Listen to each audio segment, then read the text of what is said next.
We don't always speak every word on the screen. Please pause the video to read the text we don't speak. For instance, by grace we are saved through faith, not of works, for we are created to do good works.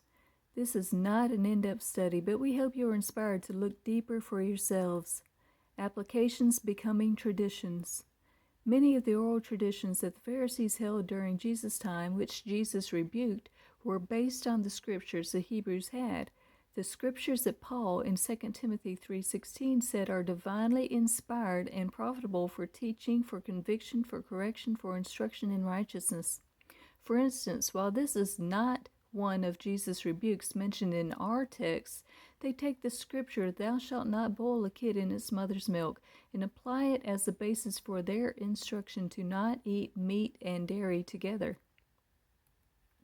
In doing so, they seem to be overlooking a greater purpose for that verse. While the context in the verse in Exodus does not appear to support their application, the context in Deuteronomy might. However, that application does not seem to fit with Abraham's action when he took sweet milk and the calf that he had dressed and set it before others, and they ate it. Mothers realize the more important application of this verse is meaning that prematurely separating the bond between a newborn and mother is harmful to the mother and the newborn. If God told them not to prematurely separate that bond in the animal kingdom, how much more should this apply to us humans? That's another message. But that begs the question, how many of the traditions that we have inherited that have been passed down to us in church doctrines have done practically the same thing?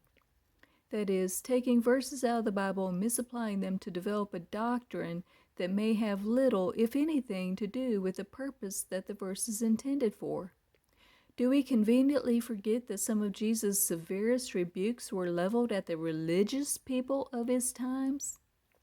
Were he to appear in flesh and walk among us as he did then, would he be leveling his severest rebukes against all these different denominations of our times, all the different religious people of our time? Could it be that we think we are biblical because some tradition that we still believe had been, long before our time, extrapolated from a Bible verse, but that extrapolation, unbeknownst to us, was faulty? Luther in his time was willing to question the teachings of his church to attempt to find the biblical truths, and to the extent that he did ask the right questions and dug further into Scripture for what God has to say, he did come up with some good answers that we could still use. But it's a journey, it's a growth. He only went so far with his. Let's build on his and go further than some who have started but seem to get stuck. Let's keep going. Let's learn more. Let's grow deeper in the Lord and not get stuck on our religion. Let's develop a real, growing relationship with the Lord for ourselves, not based on our religious traditions, but based on the whole counsel of God.